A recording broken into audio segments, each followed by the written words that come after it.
Hi, hello, welcome to Big TV. This is Sirtaj. MBBS admissions present ప్రోగ్రెస్లో ఉన్నాయి. అయితే ఈ టైంలో పేరెంట్స్ అండ్ స్టూడెంట్స్కి ఎన్నో క్వశ్చన్స్ అండ్ డౌట్స్ ఉండుంటాయి. సో వాటి గురించి మాట్లాడడానికి, కొన్ని సజెషన్స్ ఇవ్వడానికి we have with us Ewings director Sridhar garu. అంతా మాట్లాడతాం. హలో అండి. Hi. How are you? All good, thank you. Yes, MBBS అనగానే ఇందాక చెప్పినట్టు ఎన్నో డౌట్స్ అండ్ క్వశ్చన్స్. నార్మల్గా అసలు ఎంబీబీఎస్ చేయాలంటేనే చాలా ఖర్చుతో కూడుకున్న పని. ఇప్పుడు అబ్రాడ్కి వెళ్ళిపోయి అక్కడ ఎంబీబీఎస్ పర్స్యూ చేస్తే మంచి ఫ్యూచర్ ఉంటుంది అని కూడా అనుకుంటున్నారు. నిజంగా అబ్రాడ్కి వెళ్తే మంచి ఫ్యూచర్ ఉంటుందని అంటారా? ముందుగా ఎంబీబీఎస్ కోసం ప్రయత్నిస్తున్న పిల్లలందరికీ ఆల్ ది బెస్ట్ చెప్తూ, ఈ ఆపర్చునిటీస్ అనేదండి ఇప్పుడు ఇండియాలో చదివినా అబ్రాడ్లో చదివినా సేమ్ ఆపర్చునిటీస్ ఉంటాయి. There is nothing much difference. Only thing ఏంటంటే వీళ్ళు చూస్ చేసుకునే కంట్రీ ఎన్ఎంసీ రూల్స్ ప్రకారం ఉందా లేదా అనేది చూస్ చేసుకుంటే ఇబ్బంది ఏమి ఉండదు. హ్యాపీగా వాళ్ళకి ఇండియాలో చదివే పిల్లలకి ఎలాంటి ఆపర్చునిటీస్ అయితే ఉంటాయో సేమ్ ఆపర్చునిటీస్ అబ్రాడ్లో చదువుకొని వచ్చిన పిల్లలకి కూడా ఉంటాయి. సో అయితే అబ్రాడ్ అంటారు, అబ్రాడ్ కాకపోతే ఇండియాలో ఎటువంటి సిమిలర్ ఆప్షన్స్ ఉన్నాయి అనుకోవాలి. ఇక్కడ కూడా ఏమైనా ఇప్పుడు అబ్రాడ్కే వెళ్ళాల్సిన అవసరం లేకుండా ఇక్కడ ఏమైనా ఆప్షన్స్ ఉన్నాయా? ఎంబీబీఎస్ఏ చదవాలి అనుకున్న పిల్లలకి ఇక్కడ 3 కేటగిరీస్లో అడ్మిషన్స్ జరుగుతుంది త్రూ కౌన్సిలింగ్. సో ఫస్ట్ వచ్చేసరికి A category almost like free seat ఉంటుంది వాళ్ళకి. సో అరౌండ్ గవర్నమెంట్ కాలేజెస్ తీసుకుంటే 75,000 అండ్ ప్రైవేట్ కాలేజెస్ తీసుకుంటే అరౌండ్ 1.5 lakh ఫీ స్ట్రక్చర్ తోటి సీట్స్ అనేది దొరుకుతాయి. నెక్స్ట్ కేటగిరీ వచ్చేసరికి బి కేటగిరీలో తీసుకోవచ్చు. సో ఇక్కడ వచ్చేసరికి అరౌండ్ 13 lakhs సంవత్సరానికి ఫీ స్ట్రక్చర్ ఉంటుంది. అండ్ సి కేటగిరీలో చూసుకుంటే మనకి 23 lakhs అఫీషియల్ ఫీ స్ట్రక్చర్ ఉంది. సో పేరెంట్స్ ఆర్ పిల్లలు డిసైడ్ చేసుకోవాల్సింది ఏంటంటే అబ్రాడ్కి వెళ్ళటానికి లేదా ఇండియాలో చదువుకోవటానికి కాస్టింగ్ వైజ్గా వచ్చే డిఫరెన్స్ ఏంటి, అంటే దానివల్ల వచ్చే ఎక్స్ట్రా బెనిఫిట్స్ ఏంటి, ఇప్పుడు అంత పెట్టి చదివినందువల్ల మనకి ఎక్స్ట్రా బెనిఫిట్స్ ఏమన్నా ఉన్నాయా అనేది పేరెంట్స్ డిసైడ్ చేయాలి. రీజన్ ఏంటంటే ఇప్పుడు మెడిసిన్ చదువుకోవడానికి వెళ్ళినప్పుడు ఇక్కడ ఇండియాలో చదివినా అబ్రాడ్లో చదివినా కామన్ అసెస్మెంటే రాయాలి. ఇండియాకి వచ్చిన తర్వాత అంటే లైసెన్సింగ్ ఎగ్జామ్ అనేది కామన్ అయిపోయింది. సో కామన్ అయినప్పుడు అంత ఇన్వెస్ట్ చేసి ఎంబీబీఎస్ లెవెల్లో చదువుకోవాల్సిన అవసరం ఉందా లేదా అనేది ఒక్కసారి ఆలోచించుకోవాలి పేరెంట్స్ కానివ్వండి, పిల్లలు కానివ్వండి. ఎందుకని అంటే మేజర్ రిక్వైర్మెంట్ మనకి ఫండ్స్ రిక్వైర్మెంట్ అంటే మనీ రిక్వైర్మెంట్ ఎంబీబీఎస్ లెవెల్లో కంటే ఆఫ్టర్ ఎంబీబీఎస్ తర్వాత పోస్ట్ గ్రాడ్యుయేషన్ అప్పుడు కావచ్చు, ఆ టైంలో ఎక్కువ నీడ్ ఉంది. Okay, we have to invest it wisely. అంటే వాట్ యూ సజెస్ట్ అండి యాజ్ అ హోల్? ఎంబీబీఎస్ ఇండియాలో చేసి ఫండ్స్ కాస్త జాగ్రత్త చేసుకొని పీజీ ఇంకాస్త బెటర్ ఆప్షన్స్ చూసుకుంటే బెటర్ అంటారా? ఇప్పుడు అదే చెప్తుంది ఏంటంటే ఇప్పుడు ఇండియాలో B category and C category తీసుకుంటే మనకి ఆల్మోస్ట్ లైక్ 75 నుంచి 1.25 crores వరకు అయిపోతుంది, 75 lakhs నుంచి. సో అంత ఇన్వెస్ట్మెంట్ ఇప్పుడు ఎంబీబీఎస్ లెవెల్లో పెట్టేస్తే పోస్ట్ గ్రాడ్యుయేషన్ లెవెల్కి వచ్చేసరికి ఫండ్స్ డ్రై అయిపోతాయి చాలామందికి. సో ఇప్పుడు మనకి ఎంబీబీఎస్ అనేది డిఫరెంట్ ఆప్షన్స్ ఉన్నాయి కంట్రీస్లో చేయటానికి, అబ్రాడ్లో చేయటానికి. సో ఇక్కడ మనం కాస్టింగ్ అనేది తగ్గించుకోగలిగితే ఫ్యూచర్లో సేమ్ అమౌంట్ని మనం పోస్ట్ గ్రాడ్యుయేషన్కి కూడా దాన్ని బ్యాలెన్స్ చేసుకోవడానికి అవకాశం ఉంటుంది. సో అయితే ఇప్పుడు జనరల్లీ ఎంబీబీఎస్ అనగానే చాలామంది చాలా కాలేజెస్ చూసుకుంటూ ఉంటారు. అట్ ద సేమ్ టైం ఇండియాలో చదవాలి అనుకునే వాళ్ళు కూడా ఎక్కువ రిగ్రెస్గా వాళ్ళు సర్చ్ చేస్తూ ఉంటారు. సో వాట్ యూ థింక్, అంటే కొంతమంది దగ్గరే ఉన్న కాలేజ్లో జాయిన్ అయిపోదాము, ఎంబీబీఎస్ అయిపోయిన తర్వాత ఒక చిన్న క్లినిక్ పెట్టేసుకుందాము అనే ప్లాన్లో ఉంటారు. అది వర్కౌట్ అవుతుందా? వర్కౌట్ అవటం అనేది ఇక్కడ కౌన్సిలింగ్ త్రూ అప్లై చేసినప్పుడు ఏ కాలేజ్లో ఆప్షన్ వస్తుంది అనేది వాళ్ళకు వచ్చిన మార్క్స్ని బట్టి, స్టేట్ ర్యాంక్ని బట్టి, రిజర్వేషన్ కేటగిరీని బట్టి డిసైడ్ అవుతుంది. సో ఇప్పుడు నాకు మా ఇంటి పక్క సందులో ఉన్న కాలేజ్లో జాయిన్ అవ్వాలని ఉంటుంది, బట్ దానికి తగ్గట్టు మార్క్స్ కూడా వచ్చి ఉండాలి. వచ్చి ఉంటే డెఫినెట్లీ చాయిస్ అనేది ఉంటుంది. ఆ చాయిస్ వీళ్ళు తీసుకోవాలా వద్దా అనేది ర్యాంక్ని బట్టి డిపెండ్ అయ్యి ఉంటుంది తప్పితే నాకు కోరిక ఉంది కాబట్టి నేను అక్కడే జాయిన్ అవుతాను అని అంటే పాసిబిలిటీ అవ్వకపోవచ్చు. ఓకే, సో వాళ్ళకి ఎన్ని ఇయర్ మార్క్స్ ఎన్ని వచ్చినాయి, స్టేట్ ర్యాంక్ ఎంత వచ్చింది, ఏ రిజర్వేషన్ కేటగిరీలో ఉన్నారు అనే దాన్ని బట్టి కౌన్సిలింగ్లో ఆప్షన్స్ పెట్టుకుంటే ఛాన్సెస్ ఉంటాయి. సో అబ్రాడ్కి వెళ్ళే వాళ్ళకి అసలు ఎటువంటి సపోర్ట్ సిస్టమ్ ఉండాలి వాళ్ళు అబ్రాడ్కి వెళ్ళడానికి? అంటే మెడిసిన్ చేస్తూ కూడా వాళ్ళు మళ్ళీ వేరుగా వర్క్ చేసుకోవటం, ఇవన్నీ maybe it may not be possible. So వాళ్ళకి ఎటువంటి సపోర్ట్ సిస్టమ్ ఉంటే బెటర్ ఉంటుంది? సపోర్ట్ సిస్టమ్ అనేది 100% పిల్లలకి నీడ్ ఉంటుందండి. రీజన్ ఏంటంటే అక్కడికి వెళ్తున్న పిల్లల్ని చూస్తే మీరు 17-18 ఇయర్స్ కేటగిరీలో ఉన్న పిల్లలు వెళ్తారు, ఏజ్ గ్రూప్ వాళ్ళు. సో వీళ్ళకి ఏంటంటే సేఫ్టీ పరంగా, అంటే అకామిడేషన్ పరంగా, అండ్ వాళ్ళు ఉండే హాస్టల్స్ కానివ్వండి, కాలేజీ కానివ్వండి, కొత్త ప్లేస్కి వెళ్తున్నప్పుడు ఉండే భయాన్ని పోగొట్టే ఇది కానివ్వండి, అక్కడ ఉండి చూసుకునే పర్సన్స్ ఎవరైతే ఉన్నారో వాళ్ళు తీసుకునే రెస్పాన్సిబిలిటీ కానివ్వండి, అండ్ చదువు పరంగా వచ్చే హికప్స్ని ఓవర్కమ్ చేసే సిస్టమ్ కానివ్వండి, ఇట్లా రకరకాల విషయాల్లో వీసా గురించి కావచ్చు, కాలేజ్ గురించి కావచ్చు, స్టే గురించి కావచ్చు, సేఫ్టీ గురించి కావచ్చు, హెల్త్ గురించి కావచ్చు, వీటన్నిటినీ ప్రాపర్గా ప్రొవైడ్ చేసే మెకానిజం ఉండాలి అక్కడ. సో ఆ సపోర్ట్ సిస్టమ్ అనేది ఉన్నప్పుడు పిల్లలు ఏంటంటే కంఫర్టబుల్గా, వేరే టెన్షన్స్ ఏం లేకుండా హ్యాపీగా ఓన్లీ చదువు మీదే ఫోకస్ చేస్తారు. అయితే శ్రీధర్ గారు, బీయింగ్ ఏ న్యూస్, ఎన్నోసార్లు కొన్ని న్యూసెస్ వస్తూ ఉంటాయి, లైక్ ఫేక్ యూనివర్సిటీస్ అంటూ కూడా. వాళ్ళు ఆల్రెడీ అప్లై చేసేస్తారు, అప్లై చేసి జాయినింగ్ అయ్యే కొన్ని మంత్స్ ముందు వీళ్ళకి తెలుస్తుంది బ్లాక్ లిస్టెడ్ యూనివర్సిటీస్ అని. సో అట్లాంటి యూనివర్సిటీస్ నుండి వీళ్ళు ఎట్లా దూరం ఉండాలి, అసలు ఎటువంటి యూనివర్సిటీస్కి వీళ్ళు అప్లై చేసుకుంటే మంచిది అనుకోవాలి అబ్రాడ్లో? ఫస్ట్ థింగ్ అండి, బడ్జెట్ పరంగానో లేకపోతే ఇంకో రీజన్ వల్ల కాలేజ్ని ఐడెంటిఫై చేసుకోకుండా ఎన్ఎంసి రూల్స్ ప్రకారంగా ఐడెంటిఫై చేసుకోవాల్సిన నీడ్ ఇప్పుడు ఉందండి. రెండోది, మినిమం 20 ఇయర్స్ ఆఫ్ ఎస్టాబ్లిష్మెంట్. అంటే కాలేజ్ ఒకటి స్టార్ట్ అయ్యి ఒక 20 ఇయర్స్ పైన అయ్యి ఉన్న కాలేజెస్ని వీళ్ళు సెలెక్ట్ చేసుకుంటే ప్రాబ్లం ఉండదు. ఓకే. లేదు, కొత్తగా వచ్చిన కాలేజెస్ లో బడ్జెట్ అనో ఇంకో రీజన్ వల్ల వెళ్ళారు అని అంటే మాత్రం ఈ ఫేక్ యూనివర్సిటీస్ కావచ్చు, లేకపోతే బ్లాక్ లిస్ట్ అయిన యూనివర్సిటీస్లో అడ్మిషన్ తీసుకోవటము, అక్కడికి వెళ్ళిన తర్వాత ఇన్ఫ్రాస్ట్రక్చర్ లేదని తెలియటము, దానికి కావాల్సిన రికగ్నిషన్స్ లేవని తెలియటము, ఇవన్నీ దానికి ఫినాన్షియల్ లాస్ ఎక్కువ అయిపోతుంది పిల్లలకి, అండ్ డిప్రెషన్లోకి వెళ్ళిపోతారు. So before taking admission college క్రెడిబిలిటీని ప్రాపర్గా చెక్ చేసుకోవాలి. సో ఫస్ట్ క్రైటీరియా కాలేజ్ని సెలెక్ట్ చేసుకోవటానికి మినిమం 20 ఇయర్స్ ఆఫ్ ఎస్టాబ్లిష్మెంట్ ఉందా లేదా. 20 ఇయర్స్ అండ్ అబోవ్ ఉన్న కాలేజెస్ని మాత్రమే ఐడెంటిఫై చేసుకుంటే సేఫ్ ఉంటారు. సో ఎన్ఎంసీ గైడ్ లైన్స్ అని స్ట్రెస్ చేస్తున్నారు కాబట్టి శ్రీధర్ గారు, సో ఎటువంటి కంట్రీస్, అంటే కంట్రీ కూడా అసలు ఈ గైడ్ లైన్స్ ఫాలో అవుతుందా లేదా అనేది ఎట్లా క్లారిఫై చేసుకోవాలి అంటారు పేరెంట్స్? ఫస్ట్ థింగ్ అండి, ఇప్పుడు చాలామంది పేరెంట్స్కి అసలు ఎన్ఎంసీ గైడ్లైన్స్ ఉన్నాయని కానివ్వండి, అవి ఏం చెప్తుంది అనేది కానివ్వండి అవగాహన ఉండదు. సో ఫస్ట్ వాళ్ళు తెలుసుకోవాల్సింది ఎన్ఎంసీ గైడ్లైన్స్ గురించి తెలుసుకోవాలి. తెలుసుకున్న తర్వాత ప్రతి కంట్రీలోన వాళ్ళకంటూ మెడికల్ పాలసీస్ ఉంటాయి. ఎందుకంటే మనం ఇక్కడ ఇండియాలో కూర్చొని ఇంకో కంట్రీ మెడికల్ పాలసీస్ని మనం డిఫైన్ చేయలేము. సో వాళ్ళ కంట్రీలో, వీళ్ళు వెళ్ళాలనుకుంటున్న కంట్రీలో ఉన్న మెడికల్ పాలసీస్ ఏంటి అంటే, ఆ కంట్రీ ఫాలో అవుతున్న డ్యూరేషన్ కావచ్చు, లేకపోతే ల్యాబ్ మెకానిజమ్స్, ప్రాక్టికల్స్ కావచ్చు, లేకపోతే ఇంటర్న్షిప్ ఉందా లేదా అనేది కావచ్చు, లైసెన్సింగ్ పాలసీస్ కావచ్చు, ఇవన్నీ ఏంటంటే ఆ పాలసీస్ ఎన్ఎంసీ రూల్స్కి మ్యాచ్ అవుతున్నాయా లేదా అనేది ప్రాపర్ డాక్యుమెంటెడ్గా చెక్ చేసుకోవాలి. ఈ డాక్యుమెంటెడ్గా చెక్ చేసుకోకుండా ఒక ఓరల్ స్టేట్మెంట్స్, అంటే ఇప్పుడు నేను ఓరల్గా చెప్తాను మీకు, మీరు పలానా కంట్రీలో వెళ్ళండి మీకు సేఫ్ ఉంటుంది అని, ఆ ఓరల్ స్టేట్మెంట్ని బేస్ చేసుకొని ఒక నిర్ణయానికి వస్తే మాత్రం ఫ్యూచర్లో ఇబ్బంది పడాల్సిన అవసరం వస్తుంది. సో ఓరల్ స్టేట్మెంట్ని కాకుండా డాక్యుమెంటెడ్గా, ఆ డాక్యుమెంట్లో ఉన్న ప్రాసెస్ ప్రకారంగా ఆ పాలసీస్ మ్యాచ్ అవుతున్నాయా లేదా అనేది చెక్ చేసుకుంటే అప్పుడు కంట్రీని ఐడెంటిఫై చేసుకోవటం ఈజీ అవుతుంది.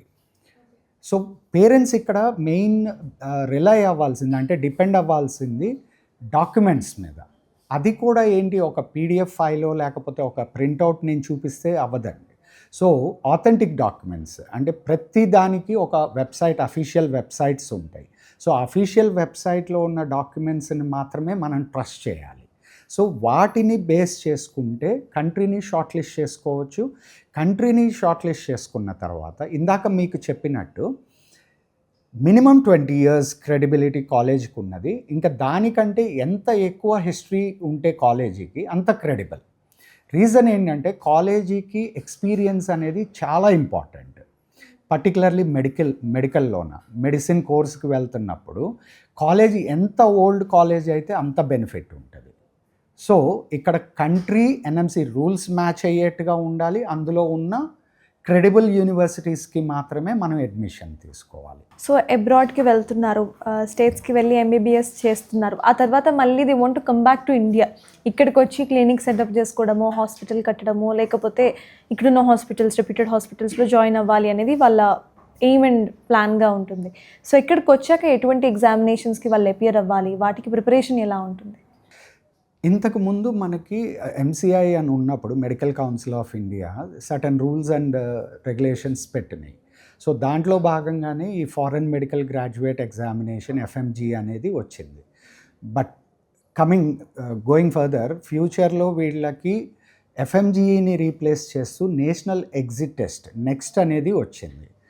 సో ఈ నెక్స్ట్ ఎగ్జామ్ అనేది ఎవరైనా, అంటే ఇండియాలో చదివిన పిల్లలైనా లేకపోతే అబ్రాడ్లో ఎంబీబీఎస్ చదువుకొని వచ్చిన పిల్లలైనా ఈ నెక్స్ట్ ఎగ్జామ్ క్లియర్ చేసిన తర్వాత మాత్రమే వాళ్ళకి రిజిస్ట్రేషన్ నెంబర్ అనేది వస్తుంది. సో వన్స్ వాళ్ళకి రిజిస్ట్రేషన్ నెంబర్ వచ్చిన తర్వాత మీరు అన్నట్టు వాళ్ళు హాస్పిటల్ స్టార్ట్ చేసుకోవచ్చు, లేకపోతే జాబ్ చేసుకోవచ్చు, గవర్నమెంట్ జాబ్స్కి అప్లై చేసుకోవచ్చు, లేకపోతే పోస్ట్ గ్రాడ్యుయేషన్ పీజీకి వెళ్ళచ్చు. సో వాళ్ళ రిక్వైర్మెంట్ని బట్టి, నీడ్ని బట్టి ముందుకెళ్ళచ్చు. అసలు వీటి పాస్ పర్సంటేజ్ ప్రెజెంట్ ఎలా ఉందండి ఈ రెండు ఎగ్జామినేషన్స్కి? ఈ ఎన్ఈఎక్స్టీ అనేది ఇంకా ఇప్పుడు స్టార్ట్ అవ్వలేదు, ఫ్యూచర్లో జరగబోతుంది. సో ఇప్పుడు కరెంట్ జరుగుతుంది, ఎఫ్ఎంజీఈ జరుగుతుంది, ఫారెన్ మెడికల్ గ్రాడ్యుయేట్ ఎగ్జామినేషన్. ఇదేంటంటే కంట్రీ టు కంట్రీ మారిపోతుంది average, and college to college average మారిపోతుంది. యాజ్ అ హోల్ ఇండియాలో కనుక మీరు చూసుకుంటే మోర్ దాన్ 25% ఉంది. బట్ ఒక కంట్రీ పరంగా మీరు చూసుకుంటే ఒక్కొక్క కంట్రీకి ఎక్కువ ఉండొచ్చు, తక్కువ ఉండొచ్చు. సో కాలేజీ పరంగా చూసుకుంటే కాలేజీ అగైన్ ఆ కంట్రీలో ఉన్న కాలేజీలో చదువుకున్న పిల్లల పర్సంటేజెస్ మారిపోతాయి. సో చెక్ చేసుకోవాల్సింది ఏంటంటే మనం వెళ్తున్న కంట్రీలో ఏ కాలేజీకి వెళ్తున్నామో దాని ఎఫ్ఎంజీఈ సక్సెస్ రేట్ ఎంత ఉందనేది చెక్ చేసుకోవాలి. అండ్ మోర్ ఓవర్ ఏంటంటే ఇది 2016కి బిఫోర్, 2017కి బిఫోర్ ఒకలాగా ఉండింది. 2017 తర్వాత పర్సంటేజెస్ చాలా చేంజ్ ఉన్నాయి.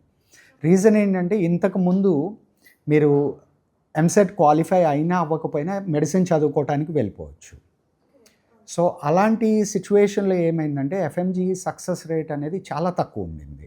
బట్ ఎప్పుడైతే నీట్ మ్యాండేటరీ అయిందో, నీట్ క్వాలిఫై అయిన పిల్లలు ఎంబీబీఎస్ చదువుకోవడానికి వెళ్ళి అక్కడ కంప్లీట్ చేసుకొని వచ్చిన తర్వాత ఎఫ్ఎంజీఈ అనేది చాలా ఇంక్రీజ్ అయింది సక్సెస్ రేట్. సో చాయిసెస్ కూడా ఇక్కడ డిపెండ్స్ అంటారు, అంటే ముందు ఎంత వాళ్ళ పర్సంటేజ్ ఎంత ఉండింది, ఎగ్జాక్ట్లీ ఇంటర్ మీద కూడా. కరెక్ట్. ఎగ్జాక్ట్లీ. సో వీళ్ళు చూసుకోవాల్సింది ఏంటంటే ఎఫ్ఎంజీఈ సక్సెస్ రేట్ కంటే కూడా మనం సక్సెస్ అవ్వడానికి కాలేజీ ఆర్ ఆ ప్లాట్ఫామ్ ఎంత ఫెసిలిటీస్ ఇస్తుంది అనేది మోర్ ఇంపార్టెంట్. సో ఇండియాలోనే చదువుకోవాలి అని అనుకుంటారు, మీరు ఇందాక చెప్పినట్టు అబ్రాడ్లో అయితే కొన్ని రూల్స్ అండ్ రెగ్యులేషన్స్ ఫాలో అయ్యి ఆ తర్వాత మనం కాలేజ్ని సెలెక్ట్ చేసుకుంటే బెటర్ అన్నారు. సో ఇక్కడ ఇండియాలోనే చాలా ఇన్స్టిట్యూషన్స్ ఉన్నాయి, కొన్ని చాలా బెస్ట్ ఇన్స్టిట్యూషన్స్ ఉన్నాయి, కొన్ని మనకి పేర్లు కూడా తెలియని ఇన్స్టిట్యూషన్స్ ఉన్నాయి, అండ్ బ్లాక్ లిస్టెడ్ ఇన్స్టిట్యూషన్స్ మనం మన కంట్రీలో, మన రాష్ట్రాల్లో కూడా చూస్తూ ఉంటాం. సో ఇక్కడ చదువుకోవాలనుకునే పిల్లలు ఎటువంటి గైడ్లైన్స్ ఫాలో అయ్యి కాలేజ్ని సెలెక్ట్ చేసుకుంటే బెటర్? ఫస్ట్ థింగ్ అండి, ఇక్కడ పేరెంట్స్ అంత టెన్షన్ పడాల్సిన అవసరం ఉండదు. రీజన్ ఏంటంటే ఎన్ఎంసీ అప్రూవ్డ్ కాలేజెస్ మాత్రమే ఇక్కడ మెడిసిన్ని ఆఫర్ చేస్తాయి. బట్ రీసెంట్గా కొన్ని ఆర్టికల్స్ చూసాము, ఫేక్ కాలేజెస్ కూడా వచ్చినాయి నార్త్ ఈస్టర్న్ రీజియన్లోన. సో అది పక్కన పెడితే 99.99% వీళ్ళు కౌన్సిలింగ్ ద్వారా అప్లై చేసుకుంటారు కాబట్టి ఎన్ఎంసీ అప్రూవ్డ్ కాలేజెస్ వస్తాయి. ఇక్కడ కూడా వీళ్ళు చూడాల్సింది ఏంటంటే ఇన్ఫ్రాస్ట్రక్చర్ అండ్ ఫెసిలిటీస్ అండి. మెడిసిన్ వచ్చేసరికి ఎంత పెద్ద ఇన్ఫ్రాస్ట్రక్చర్ ఉంటే కాలేజీలో, ఫెసిలిటీస్ ఉంటే నాలెడ్జ్ గెయినింగ్ అనేది అంత బాగుంటుంది. సో ఇక్కడ మనకి పేషెంట్స్ ఎక్కువ ఉంటారు అన్న ఒక్క పాయింట్ పక్కన పెడితే ఫెసిలిటీస్ అనేది లేకపోతే ఇన్ఫ్రాస్ట్రక్చర్ అనేది చాలామంది చెక్ చేసుకోరు. సో ఇక్కడైనా సరే వీళ్ళు జాగ్రత్తలు తీసుకోకుండా కాలేజ్ని రైట్గా ఐడెంటిఫై చేసుకోకపోతే వీళ్ళు కూడా పాస్ అవుట్ అయిన తర్వాత నేషనల్ ఎగ్జిట్ టెస్ట్ రాయాల్సిన అవసరం ఉంది అన్న సంగతి మర్చిపోకూడదు. అది మైండ్లో పెట్టుకొని ఇక్కడ ఇన్ఫ్రాస్ట్రక్చర్ ప్రాపర్గా ఉన్నది, ట్రైనింగ్ మెకానిజం ప్రాపర్గా ఉన్నది, ల్యాబ్స్ అండ్ ప్రాక్టికల్స్ మంచిగా జరిగే కాలేజెస్ని మాత్రమే ఐడెంటిఫై చేసుకుంటేనే ఫ్యూచర్లో వీళ్ళైనా డాక్టర్ అవ్వగలుగుతారు. సో మీకు అబ్రాడ్ అయినా అదే మెకానిజం మీరు షార్ట్ లిస్ట్ చేసుకోవాలి, ఇన్ఫ్రాస్ట్రక్చర్ ఉందా లేదా, ప్రాక్టికల్స్ జరుగుతాయా లేదా, ఇండియాలోనే అదే ప్రొసీజర్ వీళ్ళు ఫాలో అవ్వాలి. సో ఇండియాలో ఉన్నాము, ఏ కాలేజ్ అయినా ఒకటే అనుకుంటే కరెక్ట్ కాదు. సో సేమ్ జస్ట్ బడ్జెట్ దగ్గర మనం ఆలోచించుకొని డెసిషన్ తీసుకోవాలి. అబ్రాడ్ అయినా ఇక్కడైనా గైడ్ లైన్స్ ఆర్ సేమ్. అయితే విత్ సమ్ పర్సనల్ ఇంట్రెస్ట్ రీసెంట్గా కొన్ని బ్లాగ్స్ చదివాను ఇటు WHO నుండి, అంటే వరల్డ్ వైడ్గా డాక్టర్స్ కొరత కొంచెం ఉంది అని. సో ఇప్పుడు అబ్రాడ్కి వెళ్ళి చదువుకుంటున్నారు చాలామంది. సో వాళ్ళకి వరల్డ్ వైడ్ ఆపర్చునిటీస్ ఉంటాయా? అట్ ద సేమ్ టైం ఇండియాలో చదువుకునే వాళ్ళకి కూడా ఈక్వల్ ఆపర్చునిటీస్ ఉంటాయి అనుకోవాలా? డెఫినెట్లీ ఉంటాయండి. ఇప్పుడు మీరు ఇండియాలో చదువుతున్నారా, అబ్రాడ్లో చదువుతున్నారా అనే దాన్ని పక్కన పెడితే, ఆ కాలేజీకి ఉండాల్సిన గుర్తింపులు కావచ్చు, లేకపోతే అక్రెడిటేషన్స్ కావచ్చు, ఇవన్నీ ఉంటే వాళ్ళకి గ్లోబల్ ఆపర్చునిటీ డోర్స్ అనేది ఎప్పుడూ ఓపెన్ ఉంటాయి. సో మీరు ఇండియాలో చదువుతున్నారని మనకేమి ఎక్స్ట్రా ఆపర్చునిటీస్ రావు, అబ్రాడ్లో చదువుతున్నారని చెప్పి కొన్ని ఆపర్చునిటీస్ ఏం తక్కువ వచ్చేది ఉండదు. మనం చూస్ చేసుకునే కాలేజీకి ఉండాల్సిన రికగ్నిషన్స్, అక్రెడిటేషన్స్ అండ్ క్రెడిబిలిటీ ఉంది అని అంటే గ్లోబల్ ఆపర్చునిటీస్ వస్తాయి. సో మనకి ఇక్కడ ఇండియాలో తీసుకోండి, మీకు కంట్రీ వైజ్గా తీసుకున్న, స్టేట్ వైజ్గా తీసుకున్న టాప్ కాలేజెస్ అనేది single count. So same applies మనం ఏ కంట్రీకి వెళ్ళినా కానీ అదే అప్లై అవుతుంది. టాప్ కాలేజెస్ కేటగిరీలో ఉన్న ఆప్షన్ని చూస్ చేసుకోగలిగితే గ్లోబల్ ఆపర్చునిటీస్ అనేది ఈక్వల్గానే ఉంటాయి, ఎక్కువ తక్కువ ఏముండవు. సో కంట్రీస్ వైడ్గా సెలెక్ట్ చేసుకునే ఆప్షన్స్ మనం ఒకసారి చూసుకుంటే MBBS students maximum Kyrgyzstan, Kazakhstan ఇట్లాంటి వాటికి వెళ్తూ ఉంటారు. వెరాజ్ US, UK, కెనడా ఇవన్నీ కూడా ఎక్కువ వినం మనం. ఎందుకు అట్లాగా అంటే MBS కాలేజెస్ ఇక్కడ ఇన్ఫ్రాస్ట్రక్చర్ సరిగ్గా లేదనా? Because as of I know most developed nations అవి, అయినా ఎందుకు చూస్ చేసుకోరు అంటారు శ్రీధర్ గారు? ఇక్కడ మనకి యుఎస్కి వచ్చేసరికి ఎడ్యుకేషన్ ప్యాటర్న్లో ఉండే డిఫరెన్స్. సో ఇక్కడ మనం 10th అయిపోయిన తర్వాత 2 years ఇంటర్మీడియట్ చదువుకొని డైరెక్ట్గా మెడిసిన్లోకి వెళ్తాం. వేరేస్ US, కెనడా, ఆస్ట్రేలియా తీసుకునేసరికి, ఆస్ట్రేలియా పక్కన పెడితే US, కెనడా మాట్లాడితే అక్కడ ఎడ్యుకేషన్ సిస్టమ్ డిఫరెంట్ ఉంటుంది. So after 12th 4 years bachelor program ఉంటుంది. ఆ తర్వాత మళ్ళీ మెడిసిన్ ఎంట్రన్స్ ఎగ్జామినేషన్, మనకి నీట్ ఉన్నట్టుగా వాళ్ళకి MCAT ఉంది, ఆ ఎగ్జామ్ క్లియర్ చేయాలి. ఆ తర్వాతే 4 years ఆఫ్ మెడిసిన్కి వెళ్తారు. ఆ 4 years ఆఫ్ మెడిసిన్కి వెళ్ళే లోపలే మనకు అయ్యే బడ్జెట్కి ఇక్కడ C కేటగిరీలో సీట్ వచ్చేస్తుంది. ఓకే. సో కాస్టింగ్ పారామీటర్ ఒకటి, కాంప్లికేషన్స్ ఒకటి, అండ్ అంత ఖర్చు పెట్టి మనం చదివిన తర్వాత కూడా United states medical licensing exam clear చేయలేకపోతే మనం అక్కడ డాక్టర్ అవ్వలేము. అండ్ NMC రూల్స్ ప్రకారం డ్యూరేషన్ మ్యాచ్ అవ్వట్లేదు కాబట్టి ఇండియాలోనూ యాక్సెప్ట్ అవ్వదు. సో ఇక్కడ అడ్వాన్స్డ్ కంట్రీయా, డెవలప్డ్ కంట్రీయా, లేకపోతే ఇంకోట అనేది పక్కన పెడితే మనం వెళ్తున్న కాలేజ్ ఏంటి, అది క్రూషియల్. ఓకే, అండ్ మనం అబ్రాడ్ వెళ్ళటానికి 2 reasons. ఒకటి, ఇండియాలో మనకి ఫ్రీ సీట్ రాలేదని వెళ్తున్నాము. రెండోది, ఇక్కడ ఉన్న కాస్టింగ్ కంటే తక్కువలో అవుతుంది కాబట్టి అబ్రాడ్ వెళ్తున్నాము. So C category, B category students ఎవరైతే ఉన్నారో వాళ్ళకి maybe abroad better option. Exactly. And academic పరంగా కూడా వీళ్ళు కాంప్రమైజ్ అవ్వాల్సిన అవసరం ఉండదండి. ఇప్పుడు మనకి ఇండియాలో మోర్ దాన్ 600 odd కాలేజెస్ ఉన్నాయి మెడిసిన్ ఆఫర్ చేసేవి. సో దీంట్లో తీసుకుంటే సేమ్ 3 categories ఉంటాయి. Top category of colleges, moderate level and low grade colleges. Same thing applies. ఏ కంట్రీకి వెళ్ళినా ఇదే కేటగిరీ ఆఫ్ కాలేజెస్ ఉంటాయి. సో మీరు చూస్ చేసుకునే కాలేజ్ ఏ కేటగిరీలో ఉందనేదే ఇంపార్టెంట్.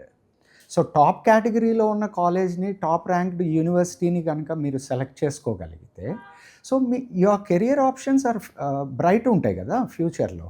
సో ఇందాకటిది మళ్ళీ ఒక్క చిన్న యాడ్ ఆన్ దీనికి, NMC రూల్స్ మ్యాచ్ అవుతున్న కంట్రీలో టాప్ కాలేజ్ని కనుక మీరు చూస్ చేసుకున్నారు అని అంటే యువర్ గ్లోబల్ ఆపర్చునిటీస్ అన్నీ ఓపెన్ అయినట్టే.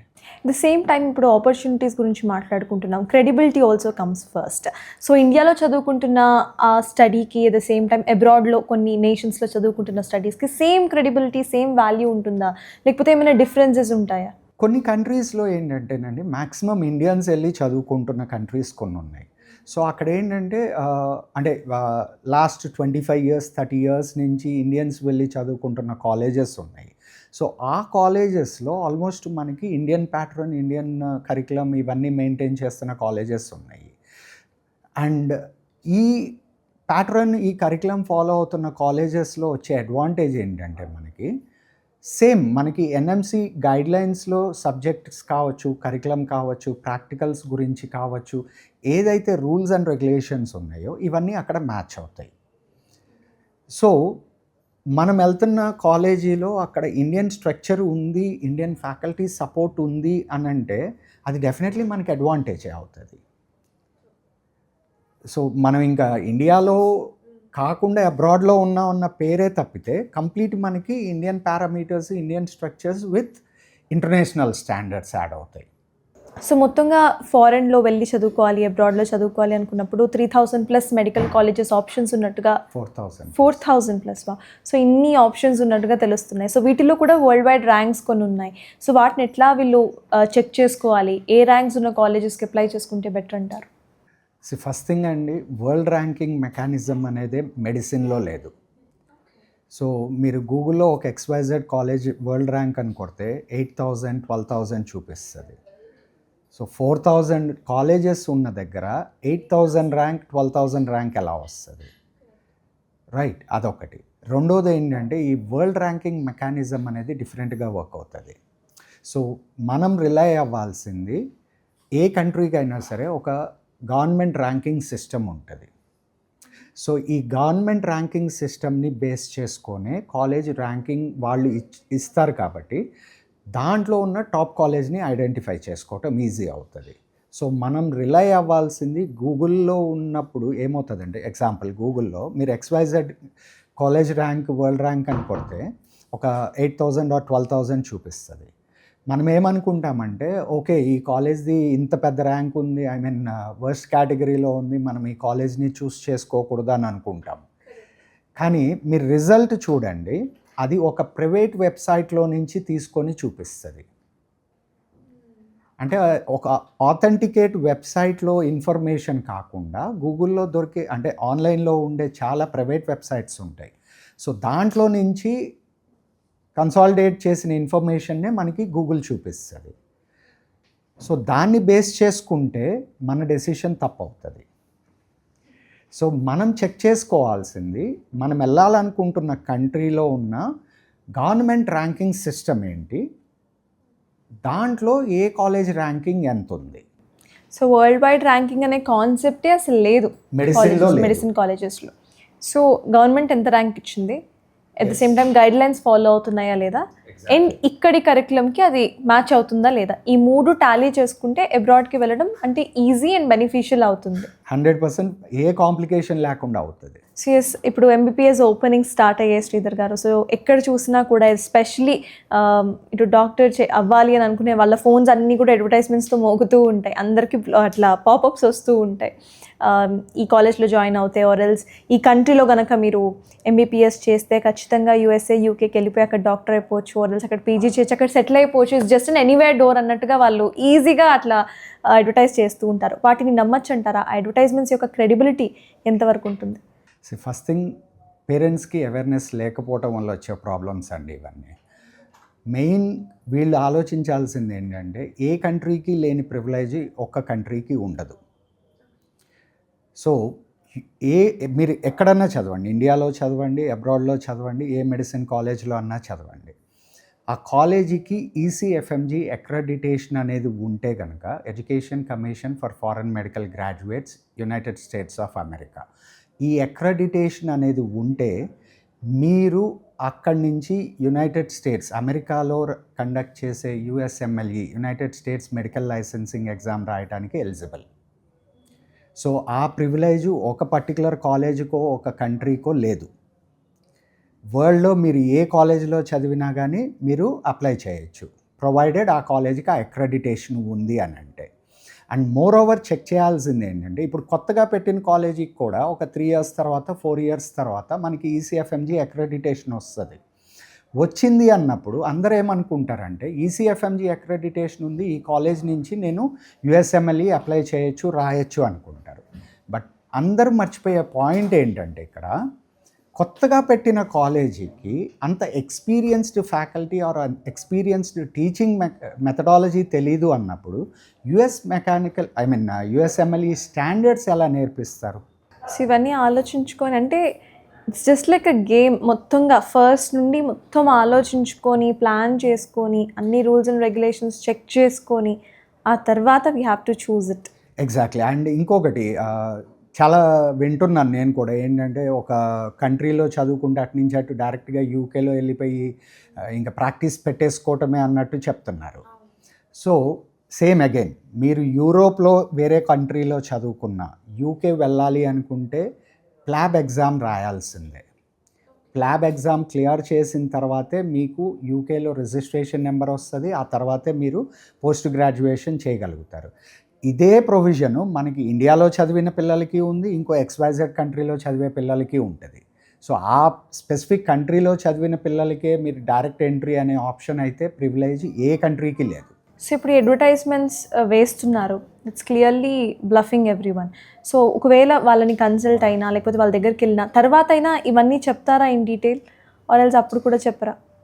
వాళ్ళు చెప్తున్నారా లేదా అనేది వాళ్ళ విజ్ఞతకి వదిలేస్తే, బీయింగ్ ఏ పేరెంట్ మన పిల్లల భవిష్యత్తు మనకి ఇంపార్టెంట్ కాబట్టి ప్రతిదీ ఏ స్టేట్మెంట్కైనా డాక్యుమెంటెడ్ ప్రూఫ్ అడగటమే.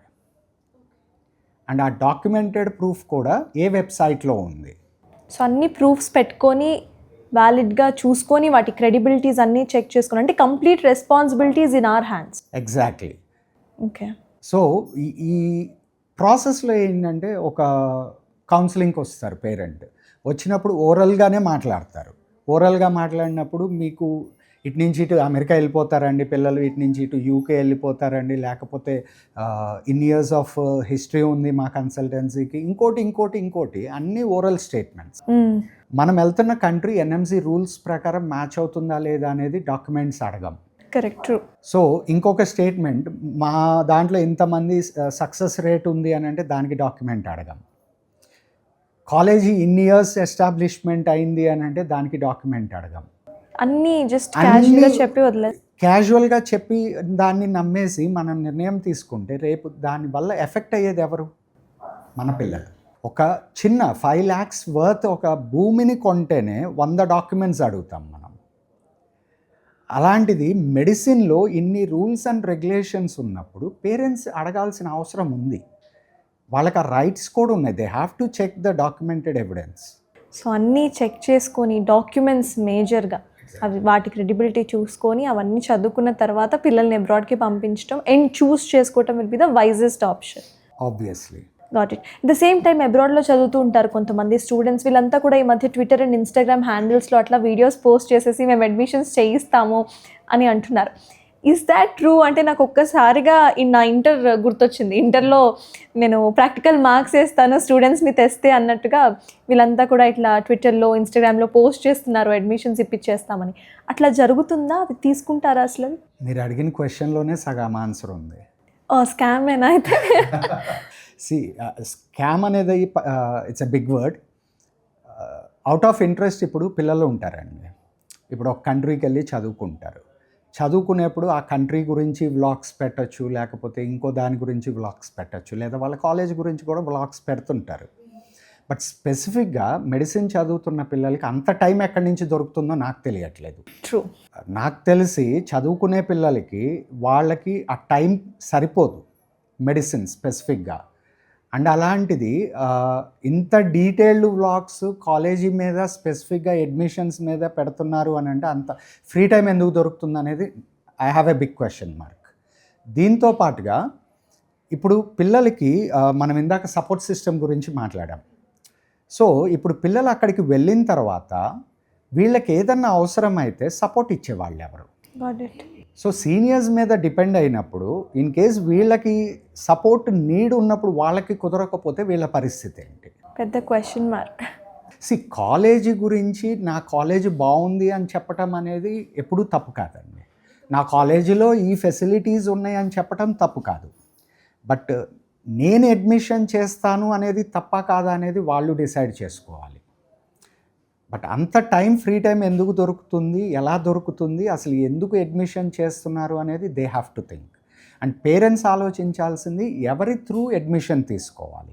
సో ఎక్కడ అడ్మిషన్ తీసుకోవాలి, ఏది సెలెక్ట్ చేయాలి, ఎవరి త్రూ అడ్మిషన్ తీసుకోవాలి, ఇదంతా కూడా ఇట్స్ మన మీద డిపెండెంట్. సిస్టమాటిక్ అప్రోచ్ లేకపోతే ఇప్పుడు సింపుల్ లాజిక్ మనం మన పిల్లలకి బయటకి ఎక్కడికన్నా పంపించేప్పుడు మధ్యలో ఏదైనా రోడ్ పాడైపోయింది అనుకోండి, ఆ చిన్న ఇబ్బంది కూడా పిల్లలకి కలగకూడదని నువ్వు ఆ రూట్లో వెళ్ళకు ఈ రూట్లో వెళ్ళు అని చెప్తాం. అలాంటిది ఒక 6 years జర్నీ, అది వాళ్ళ కెరియర్ని డిసైడ్ చేసే కోర్సు కోసం పంపిస్తున్నప్పుడు చిన్న చిన్న విషయాలకి ఐ మీన్ మేజర్ పాయింట్స్ దగ్గర అవి చిన్నవి చేసి చూసుకుంటారు. సో రీసెంట్లీ బాగా వింటున్నాను ఎన్ఎంసీ వెరిఫికేషన్ డాక్యుమెంట్స్ అని చెప్పి. As of I know NMC verification documents ఇవ్వదంటూ కూడా విన్నాను. అంటే ఇప్పుడు ఇస్తుందా లేకపోతే నిజంగా ఇవ్వట్లేదా, దీని గురించి నా కన్ఫ్యూజన్ ఏంటి? ఎన్ఎంసీ వెరిఫికేషన్ డాక్యుమెంట్ అనేది చాలా పెద్ద బ్లండర్. అసలు ఎన్ఎంసీ అనేది ఏ కంట్రీకి ఏ కాలేజీకి ఎన్ఎంసీ రూల్స్ ఇక్కడ ఫాలో అవుతున్నాయి అన్న డాక్యుమెంట్ కానివ్వండి, లేకపోతే వెరిఫికేషన్ డాక్యుమెంట్ కానివ్వండి, ఎక్కడా రిలీజ్ చేయలేదు. ఓకే. ఎన్ఎంసీ డాక్యుమెంట్ ఏదన్నా రిలీజ్ చేసింది అని అంటే అది అఫీషియల్ ఎన్ఎంసీ వెబ్సైట్లో ఉంటుంది. nmc.org.in ఇది అఫీషియల్ వెబ్సైట్, నేషనల్ మెడికల్ కమిషన్ది. ఈ వెబ్సైట్లో లేదు అని అంటే ఎన్ఎంసీ రిలీజ్ చేయలేదు అని అర్థం. ఓకే. సో వెబ్సైట్లోకి వెళ్ళి క్రాస్ చెక్ చేసుకోవాలి. 100% క్రాస్ చెక్ చేసుకోవాలి. నేను మీకు ఇందాక అదే చెప్పింది ఏంటి, ఒక పీడిఎఫ్ చూపించటమో లేకపోతే ఒక ప్రింట్అవుట్ చూపించటమో అది వ్యాలిడ్ డాక్యుమెంట్ కాదు. సో ఇప్పుడు నేను వైట్ పేపర్ మీద రాసుకుంటాను చార్మినార్ నాది అని, అది అయిపోదు కదా. కరెక్ట్. ఇక్కడ ఎన్ఎంసీ వెరిఫికేషన్ డాక్యుమెంట్ అనేది ఎప్పుడైతే ఎన్ఎంసీ రిలీజ్ చేస్తుందో ఎన్ఎంసీ వెబ్సైట్లో ఉంటుంది. సో ఎన్ఎంసీ వెబ్సైట్లో లేదు అని అంటే it's not an authentic document. So మీరు ఇందాకన్నా ఫేక్ ప్రాసెస్లో ఇది ఒకటి ఫేక్ డాక్యుమెంట్ అన్నమాట. అథెంటిసిటీస్ని కూడా చెక్ 100% చెక్ చేసుకోవాలండి. ఇప్పుడు లేదు అని అంటే ఇప్పుడు చాలా ఫ్రాడ్స్ చూస్తున్నాం, సైబర్ క్రైమ్స్ కావచ్చు, ఇవన్నీ దేని బేస్ చేసుకొని జరుగుతున్నాయి, ఒక ఓరల్ స్టేట్మెంట్ని బేస్ చేసుకునే జరుగుతున్నాయి. ఎస్. సో ఇప్పుడు అబ్రాడ్కి పంపించాలి అని అనుకునే వాళ్ళు, ఓరల్స్ ఇక్కడ కాలేజెస్లో జాయిన్ చేయాలి అనుకునే వాళ్ళైనా ఎన్ఎంసీ గైడ్ లైన్స్ ఖచ్చితంగా ఫాలో అయ్యే కాలేజెస్ అండ్ కంట్రీస్ని సెలెక్ట్ చేసుకోవాలి. ఆ పార్ట్ ఆఫ్ ఇట్ ఎవరైనా ఏమైనా డాక్యుమెంట్స్ ఆర్ పీడిఎఫ్స్ చూపిస్తే దాన్ని కూడా వీళ్ళు క్రాస్ వెరిఫై చేసుకొని ఎగ్జాక్ట్లీ ఏదన్నా డాక్యుమెంట్ చూపించినప్పుడు చూడొచ్చు. కాకపోతే అది చూసిన తర్వాత ఫైన్ అండి ఈ డాక్యుమెంట్ ఓకే, ఇది ఏ వెబ్సైట్లో ఉంది, క్వశ్చన్ చేయాలి. ఆథెంటిసిటీ కావాలి కదా ఇప్పుడు, రైట్? సో ఏ వెబ్సైట్లో ఉంది ఈ డాక్యుమెంట్ నాకు చూపించారు, ఫైన్, దీని ఆథెంటిసిటీ ఏ వెబ్సైట్లో ఉంది, క్రియేటెడ్ డాక్యుమెంటా లేకపోతే ఒరిజినల్ డాక్యుమెంట్, అక్కడికి వెళ్ళి చెక్ చేస్తేనే కదా మనకి తెలుస్తుంది. మళ్ళీ అడ్వర్టైజ్మెంట్ గురించి మాట్లాడుకుంటే ఎంబీపీఎస్ జాయిన్ అవ్వాలి అనుకునే పేరెంట్స్కి కానివ్వండి, జాయిన్ చేయాలనుకునే పేరెంట్స్ అండ్ స్టూడెంట్స్ అందరికీ తెలుసు దట్స్ అ బిగ్ గేమ్, ఎక్కువ మనీ ఇన్వెస్ట్ చేయాలి అని. But few consultancies or few members who promote them 15 to 20 lakhsలో కోర్స్ మొత్తం కూడా అయిపోతుంది, ఎంబీపీఎస్ అయిపోతుంది అని అంటారు. నిజంగా అంత తక్కువలో ఎంబీపీఎస్ అయిపోయే ఛాన్స్ ఉందా? ఎప్పుడైతే మనం అబ్రాడ్ ఎంబీబీఎస్ గురించి మాట్లాడతామో వీళ్ళకి ఇండియాలో బి కేటగిరీలో అయ్యే కాస్టింగ్ కంటే తక్కువలో అయితేనే అబ్రాడ్ వెళ్తారని ఇందాక అనుకున్నాం మనం. సో ఎప్పుడైతే తక్కువ కాస్ట్లో అబ్రాడ్ వెళ్ళాలి అని అనుకుంటారో ప్రతి పేరెంట్కి, లేకపోతే హ్యూమన్ సైకాలజీ ఏంటంటే ఒక ప్రోడక్ట్ ఆర్ సర్వీస్ మనకి తక్కువలో వచ్చేస్తుంది అని అంటే హ్యాపీ ఫీల్ అవుతాం, రైట్? సో ఇక్కడ చెక్ చేసుకోవాల్సింది ఏంటంటే అబ్రాడ్ వెళ్తున్నప్పుడు ఏమేం పారామీటర్స్ కాస్టింగ్లోకి తీసుకోవాలి అంటే వీళ్ళు లీస్ట్ కాస్టింగ్ అంటే కాస్ట్ ఆఫ్ లివింగ్ కావచ్చు, తర్వాత ఫుడ్డింగ్ ఎక్స్పెండిచర్ కావచ్చు, అంటే ఉండటానికి తినటానికే మీకు 10,000 to 15,000 per month అనేది కామన్గా అవుతుంది ఇర్రెస్పెక్టివ్ ఆఫ్ ది కంట్రీ. దీనికంటే ఎక్కువే అవుతుంది కానీ దీనికంటే తక్కువ అయ్యే కంట్రీస్ ఎక్కడా లేవు. Okay. 10,000 to 15,000 per month expenditure మనం క్యాలిక్యులేట్ చేసుకుంటే ఇయర్కి ఎంత వస్తుంది? 1.2 lakhs నుంచి 1.8 lakhs only for food and accommodation, right? పోనీ యావరేజ్ తీసుకున్నా కానీ 1.5 lakhs, 6 yearsకి మీకు 9 lakhs అయిపోతుంది. True. Just for food and accommodation, only for food and accommodation. And ఇది కాకుండా ఎవ్రీ ఇయర్ వాళ్ళకు ఉండే వీసా రెన్యువల్స్ కావచ్చు, kind of medical insurance mandatory ఉంటుంది కాబట్టి అది కావచ్చు, up and down flight tickets కావచ్చు, ఇవన్నీ కలుపుకుంటే వర్స్ట్ కేసులో 12 to 15 lakhs అవుతుంది. అంటే పోనీ 12 lakhs అనుకుందాము, 15 lakhsలో ఎంబీబీఎస్ అయిపోతుంది అని అంటే కాలేజ్ ఫీజులో 3 lakhsకి మనకేం చెప్తున్నారు వాళ్ళు? కరెక్ట్, ఆలోచించాల్సిన విషయం. సో ఇక్కడ మళ్ళీ again NMC rules comes in to picture. బడ్జెట్ని బేస్ చేసి సెలెక్ట్ చేసుకుంటే ఆ సర్టిఫికేట్ ఇండియాలో వ్యాలిడ్ అవ్వకుండా అయిపోతుంది. ఇక్కడ సెలెక్ట్ చేసుకోవాల్సింది ఎన్ఎంసి రూల్స్ ప్రకారంగానే సెలెక్ట్ చేసుకోవాలి అండ్ యూనివర్సిటీ క్రెడిబిలిటీ ఉన్నదానికి మాత్రమే వెళ్ళాలి. నేను క్రెడిబిలిటీ అనడానికి రీజన్ ఇంకోటి ఏంటంటే ఇండియాలో ఉన్నన్ని స్ట్రింజెంట్ రూల్స్ మీకు అబ్రాడ్లో ఉండవు మెడికల్ కాలేజీకి. ఓకే, ఎగ్జాంపుల్, మీకు ఇండియాలో ఒక మెడికల్ కాలేజీ స్టార్ట్ చేయాలి అని అంటే ఫస్ట్ హాస్పిటల్ ఉండాలి.